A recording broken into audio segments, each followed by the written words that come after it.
오늘도 우리의 삶을 주관하시어 우리에게 새 생명을 허락하신 좋으신 하나님 아버지, 이 시간 주 앞에 엎드리며 나아가는 주의 귀한 자녀들에게 한 사람 한 사람 찾아가 주시어 주의 성령으로 충만하게 하시고 이들을 위하여 준비하신 한량없는 은혜를 내리어 주시옵소서. 오직 주님의 은혜에 사로잡힌 오늘 이 하루가 되길 간절히 바라옵고 감사드리며 우리 주 예수 그리스도의 이름으로 기도드립니다. 아멘. 찬송가 336장 찬양하겠습니다.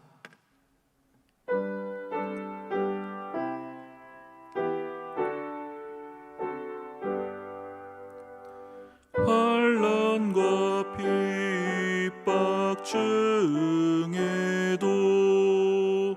성도는 신앙 지켰네. 이 신앙 생각할 때에 기쁨이 충만하도다. 성도의 신앙 따라서 죽도록 충성하겠네. 옥중에 매인 성도나 양심은 자유 얻었네. 우리도 고난 받으면 죽어도 영광 되도다. 성도의 신앙 따라서 죽도록 충성하겠네. 성도의 신앙 본받아 원수도 사랑하겠네. 인자한 언어 행실로 이 신앙 전파하리라. 성도의 신앙 따라서 죽도록 충성하겠네. 아멘. 오늘 우리에게 주시는 하나님의 말씀은 디모데 후서 1장 9절에서 18절까지의 말씀입니다. 생명의 삶은 34페이지입니다. 오늘 말씀을 제가 봉독하도록 하겠습니다. 하나님이 우리를 구원하사 거룩하신 소명으로 부르심은 우리의 행위대로 하심이 아니요 오직 자기의 뜻과 영원 전부터 그리스도 예수 안에서 우리에게 주신 은혜대로 하심이라. 이제는 우리 구주 그리스도 예수의 나타나심으로 말미암아 나타났으니 그는 사망을 패하시고 복음으로써 생명과 썩지 아니할 것을 드러내신지라. 내가 이 복음을 위하여 선포자와 사도와 교사로 세우심을 입었노라. 이로 말미암아 내가 또 이 고난을 받되 부끄러워하지 아니함은 내가 믿는 자를 내가 알고 또한 내가 의탁한 것을 그날까지 그가 능히 지키실 줄을 확신함이라. 너는 그리스도 예수 안에 있는 믿음과 사랑으로서 내게 들은 바 바른 말을 본받아 지키고 우리 안에 거하시는 성령으로 말미암아 내게 부탁한 아름다운 것을 지키라. 아시아에 있는 모든 사람이 나를 버린 이 일을 내가 아나니 그 중에는 부겔로와 허모게네도 있느니라.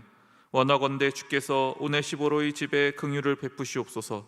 그가 나를 자주 격려해주고 내가 사슬에 매인 것을 부끄러워하지 아니하고 로마에 있을 때 나를 부지런히 찾아와 만났음이라. 원하건대 주께서 그로 하여금 그날에 주의 긍휼을 입게 하여 주옵소서. 또 그가 에베소에서 많이 봉사한 것을 내가 잘 아느니라. 이 말씀은 살아계신 하나님의 말씀입니다. 아멘. 오늘 본문은 크게 네 부분으로 구성되어 있습니다. 그 중에서 먼저 앞에 두 부분을 살펴보도록 하겠습니다. 첫 번째 부분은 9절에서 10절 내용입니다. 여기서 바울은 복음의 본질을 설명하고 있습니다. 우리가 복음으로 구원을 받는다라고 할 때 우리 자신의 믿음의 고백이 들어갑니다. 그러다 보니 우리는 흔히 고백하는 그 순간 구원이 결정되었다라고 생각하기가 쉽습니다. 그러나 바울은 전혀 다른 이야기를 합니다. 9절을 보면 하나님은 우리를 구원하시겠다라는 뜻을 정하셨습니다. 그런데 이 뜻에 해당하는 헬라어의 표현을 보면 시간이 존재하기 이전이라는 의미를 가집니다. 즉 우리의 구원은 단순히 우리가 믿음을 고백하는 그 순간에 결정되는 것이 아니라 시간이 존재하기도 전부터 하나님의 뜻에 의해 결정되어 있었다라는 것입니다. 따라서 여기에는 우리의 행위가 포함되지 않습니다. 왜냐하면 우리가 존재하기도 전의 시점이기 때문이죠. 그래서 바울은 우리의 구원은 우리의 행위 때문이 아니라 내가 무언가를 행동에서 이루어진 게 아니다, 바로 이 점을 강조합니다. 그렇기에 바울은 이것을 은혜라고 표현합니다. 나의 어떠함과 전혀 상관없이 하나님이 그 뜻대로 우리를 구원하여 주셨기 때문입니다. 그런데 이 뜻은 그저 단순히 구원받는 것에서 그치지 않습니다. 구원받은 이후 우리에게는 거룩한 소명으로의 부르심이 여전히 남아 있습니다. 이것까지 다 포함해서 하나님은 그 뜻대로 우리를 택하여 주신 것입니다. 그리고 시간이 존재하기도 전부터 있었던 하나님의 이 뜻은 마침내 이 세상에 실제로 드러나게 됩니다. 10절 말씀입니다. 여기에서 바울은 예수님이야말로 바로 이 하나님의 뜻 그 자체이심을 드러냅니다. 예수님이 이 땅에 오심으로 인해 우리를 구원하시고 또 거룩한 소명으로 부르시겠다는 하나님의 뜻이 마침내 구체화된 것입니다. 그 결과 예수님은 사망을 완전히 무력화하셨습니다. 10절에서 사망을 패하셨다라는 표현은 단순한 제거를 의미하기보다는 사망의 지배력을 중단시킴으로써 그 영향력과 공포를 소멸시켰다라는 의미입니다. 그 대신 예수님은 결코 사라지지 않는 영원한 생명을 드러내셨다라고 말합니다. 그리고 이어지는 11절과 12절은 두 번째 주제인 바울의 사명을 설명하고 있습니다. 바로 위에서 언급한 하나님의 뜻에 의한 이 구원은 참으로 놀라운 것이었습니다. 그리고 감격적이었던 것입니다. 그렇기에 바울은 이 감격 속에서 이 놀라운 복음을 위해 자신이 부르심을 입었노라 고백하고 있는 겁니다. 그 부르심은 구체적으로 살펴볼 때 선포자, 사도, 교사라는 세 가지 역할입니다. 선포자는 복음을 공적으로 선포하는 역할을 합니다. 또 사도는 그리스도의 권위 있는 대표자 역할을 맡습니다. 또한 교사란 체계적으로 가르치는 역할을 맡고 있습니다. 그런데 중요한 게 있습니다. 이 역할들을 표현할 때 그는 이 각각의 역할들에 정관사를 붙이지 않고 있습니다. 무슨 의미냐? 즉 바울 자신만이 이 역할들의 유일한 담당자가 아니라는 것을 강조한다는 겁니다. 바울 자신이 중요한 게 아니라 이런 역할들을 이끌어내는 복음 그 자체가 중요하다라는 의미입니다. 동시에 자신뿐만 아니라 누구라도 하나님이 부르시기만 하면 복음을 위한 이 영광스러운 역할을 맡을 수 있게 된다라는 의미를 담고 있습니다. 그렇게 복음을 위한 영광스러운 역할을 맡게 된 바울은 그 복음을 위해서라면 기꺼이 고난을 받겠다라고 말합니다. 또한 이 복음을 전혀 부끄러워하지도 않는다라고 고백합니다. 이 같은 자신감의 근거는 무엇입니까? 이처럼 자신을 부르신 분께서 자신의 이러한 모든 역할들이 다 끝날 때까지 자신의 모든 것을 능히 지키실 것이기 때문입니다. 이것이 바로 바울의 자신감의 근거였습니다. 즉, 이 9절에서 12절의 짧은 구절들은 바울이 어떻게 자기에게 닥친 이 모든 고난을 온전히 극복하면서도 꿋꿋하게 복음의 선포자로 여전히 그 역할을 잘 감당할 수 있었는지를 설명하고 있습니다. 이것이야말로 바울의 믿음의 비결인 것이지요. 후배 목회자이자 또한 믿음의 영적 아들인 이 디모데를 향해 바울은 이같이 자신의 가장 중요한 비결을 그에게 전수해주고 싶었던 것입니다. 그래서 바울은 이처럼 먼저 복음을 설명했고 그 다음에 이어 두 가지 메시지를 전달하고 있습니다. 먼저 13절에서 14절 말씀입니다. 여기에서는 디모데를 향한 두 가지 명령을 주고 있습니다. 첫 번째 명령은 내게 들은 바 바른 말을 본받아 지키라 라는 명령입니다. 여기서 바른 말이라고 표현된 헬라어는 건전한 교리를 말합니다. 그것은 앞서 바울이 강조했던 이 모든 내용을 담고 있죠. 이 영적 원리가 다름 아닌 바울의 중심이었습니다. 그리고 바울은 디모데 역시 이것을 자신의 삶의 기준과 모범으로 삼으라 이렇게 권면하고 있는 것입니다. 두 번째 명령은 내게 부탁한 아름다운 것을 지키라 라는 명령입니다. 이 디모데 후서가 기록될 당시에는 로마의 대화제가 났습니다. 네로 황제에 의하여 이 대화제의 오명을 바로 이 기독교인들이 뒤집어 쓰게 되었습니다. 그로 인해 기독교에 대한 대박해가 계속된 시기였습니다. 이처럼 이 외부적인 박해는 성도들의 마음에 두려움을 심어주었고 일부는 믿음을 저버리기까지 했습니다. 그러나 교회를 위협하는 요인은 이런 외부적인 것만 있는 게 아니었습니다. 점차 거짓말로 사람을 현혹시키는 거짓 교사들과 이단들 역시 늘어만 가고 있었습니다. 디모데가 현재 목회하는 에베소 교회 역시 이 같은 공격에 노출된 상황이었죠. 내부와 외부의 공격 속에서 목회자로 살고 있는 디모데에게 바울은 자신이 그랬던 것처럼 디모데 역시 복음과 함께 그에게 맡겨진 모든 것들을 잘 지켜나가길 권했던 것입니다. 이 현실이 결코 녹록지 않았기에 바울은 이 디모데의 마음을 더욱 굳세게 하고자 이처럼 권면하고 있습니다. 바울은 실제로 자신이 겪었던 그 상황들을 통해 이 같은 현실을 디모데에게 다시 한번 말해줍니다. 이것이 오늘 본문의 마지막 네 번째 부분인 15절에서 18절까지의 내용입니다. 여기에서 바울은 배신자들과 또한 충성된 자들을 이 대조하여 소개하고 있습니다. 바울은 먼저 자신의 현실적 상황을 15절을 통해 말합니다. 바울은 아시아에 있는 모든 사람이 다 나를 버렸노라고 말합니다. 이것은 사실 좀 다소 과장된 표현이죠. 그런데 이 다소 과장된 이 표현을 통해 우리는 바울이 얼마나 크게 실망감을 느꼈는지를 짐작할 수 있게 됩니다. 바울은 자신이 이전에 선교 여행을 통해 아시아에서 열심히 복음을 전해왔습니다. 특히 이 에베소에 이르러서는 두란노 서원을 지었고 그곳에서 밤낮으로 복음을 전하며 그들을 섬기는 데 전력 투구했습니다. 심지어 다른 그 어떤 지역보다도 더 오랫동안 머물며 애정을 쏟았던 지역이 바로 이 아시아 지역입니다. 그런데 그런 사랑을 받았던 그들이 바울의 투옥을 경험하면서 바울을 그리고 복음을 저버린 것입니다. 반면 오네시보로는 그렇지 않았습니다. 그는 바울을 만나는 것에 다른 사람들처럼 부담이라든지 부끄러움을 가지지 않았습니다. 그래서 자주 감옥에 갇힌 그를 찾아갔고 격려해 주었습니다. 그런 그의 모습은 그저 일순간의 모습이 아니었고 항상 일관된 모습으로 그렇게 행해왔습니다. 그것을 보는 바울이 얼마나 기뻤던지 바울은 하나님께 오네시보로를 위하여 긍휼을 베풀어 주실 것을 간구하고 있습니다. 저는 여기에서 우리가 한 가지 조금 생각해 보기를 원합니다. 바울은 왜 복음이라고 하는 이 기초에 대해 이렇게 강하게 언급하고 있을까라는 점입니다.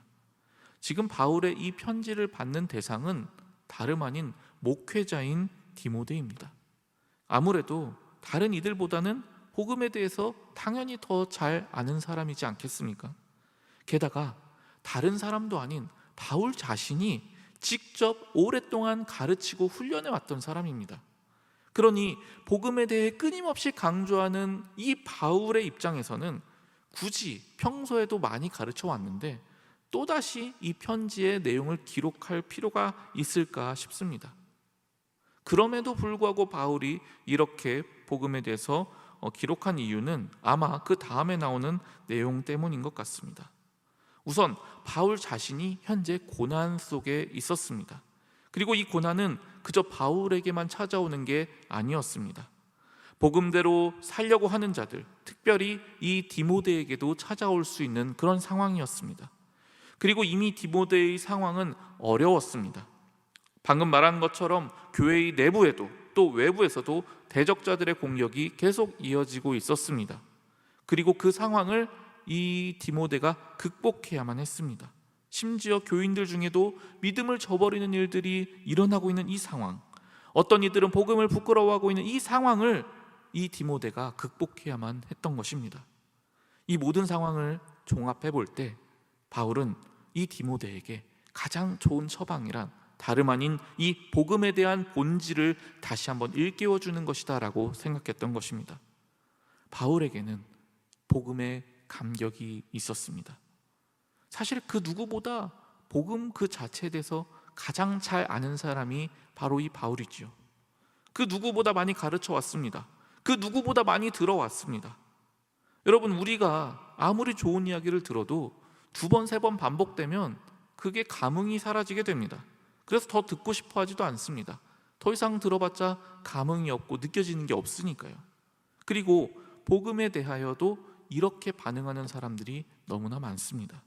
특별히 오늘 본문 속 아시아의 사람들이 그러했습니다. 바울은 그 사실을 잘 알고 있었지요. 그렇기 때문에 바울은 복음의 본질을 다시 한번 소상하게 설명하며 강조하는 것입니다. 나에게 이루어진 이 구원은 결코 내가 무언가를 잘했기 때문이 아니라 하나님의 전적인 은혜 때문이라는 것을요. 이것이 얼마나 놀라운 은혜입니까? 만약 구원이 나의 어떠함에 달려 있었던 것이라면 아무리 생각해 보아도 저는 도저히 구원을 받을 자격이 없는 존재입니다. 그러나 하나님은 나의 어떠함을 보시기 이전에 이미 나라는 존재 자체를 아셨고 택해 주셨습니다. 그리고 그 사랑을 십자가로서 확증해 주셨습니다. 그 사실을 가만히 묵상하다 보면 이 복음의 감격이 나의 마음속 깊은 곳으로부터 다시 솟아오르는 것을 경험하게 됩니다. 아무리 듣고 또 들었다 해도 그 복음의 감격이 다시금 나로 하여금 복음으로 살게 하는 것입니다. 그 힘이 바울에게 있었기 때문에 지금 우리가 아는 대로의 바울이 될 수 있었던 것이죠. 사랑하는 성도 여러분, 우리에게도 이 같은 복음의 감격이 다시 나타나기를 원합니다. 그 복음이 우리를 온전케 합니다. 그 복음이 우리를 거룩하신 소명으로 살아가게 합니다. 복음으로 부르신 주님께서 그날까지 우리를 지키시고 인도해 주실 것입니다. 이 시간 함께 기도하겠습니다. 창세전부터 우리를 택정하시고 우리를 구원하고자 예정하신 하나님, 예수 그리스도를 통해 드러난 하나님의 사랑으로 인해 우리는 오늘도 주님 앞에 나아갈 수 있음을 고백합니다. 바라기는 이 놀라운 구원의 감격이 우리의 마음속 깊숙한 곳에서 날마다 샘솟게 하여 주시옵소서. 그리하여 그 은혜를 힘입어 복음의 선포자로 온전히 살아가는 우리의 삶이 되게 하여 주시옵소서. 지금도 늘 교회를 위해 기도하시며 성도들을 향한 사랑의 마음으로 하나님 앞에 서 계시는 허유한 위임 목사님께 성령께서 임하여 주시사 독수리의 날개치며 올라감 같은 새 힘을 늘 공급하여 주시고 하나님의 마음을 가지고 우리 교회를 온전히 이끌어 나가실 수 있도록 우리 주님께서 함께 동행하여 주시옵소서. 특별히 오늘부터 진행되는 정책당회 위에 성령 하나님 함께 하여 주셔서 오직 주님의 기쁘신 뜻대로 우리 교회가 온전히 나아갈 수 있게 인도하여 주시옵소서. 오늘도 하나님께서 허락하신 모든 것들에 감사하며 주님께 예물을 올려드리는 손길들 위에 복 내려 주시고 더욱 풍성한 은혜로 충만히 채워 주시옵소서. 우리를 위해 오늘도 놀라운 구원의 역사를 이루어 가시는 우리 주 예수 그리스도의 이름으로 기도드립니다. 아멘. 하늘에 계신 우리 아버지, 아버지의 이름을 거룩하게 하시며 아버지의 나라가 오게 하시며 아버지의 뜻이 하늘에서와 같이 땅에서도 이루어지게 하소서. 오늘 우리에게 일용할 양식을 주시고 우리가 우리에게 잘못한 사람을 용서하여 준 것 같이 우리 죄를 용서하여 주시고 우리를 시험에 빠지지 않게 하시고 악에서 구하소서. 나라와 권능과 영광이 영원히 아버지의 것입니다. 아멘. 이 시간 기도하실 때 나라와 민족, 교회를 위해 그리고 오늘 말씀을 놓고 계속해서 기도의 자리로 나아갑니다.